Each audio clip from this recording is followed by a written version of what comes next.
2026-27 অর্থ বছরের প্রস্তাবিত বাজেটের সামষ্টিক অর্থনৈতিক লক্ষ্যমাত্রাগুলো অতিরিক্ত আশাবাদী হলেও দেশের বর্তমান অর্থনৈতিক সংকটে তা বাস্তবায়ন প্রায় অসম্ভব বলে জানিয়েছে বেসরকারি গবেষণা সংস্থা সিপিডি।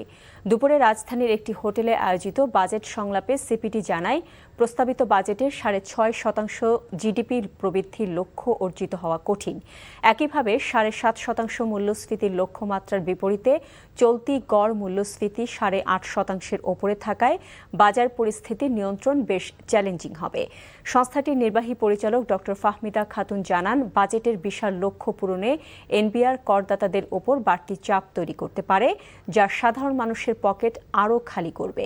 এছাড়া ঘাটতি পূরণে ব্যাংক নির্ভরতা কমিয়ে অর্থায়নের নতুন টেকসই উৎস খুঁজে বের করার তাগিদ দিয়েছেন তিনি।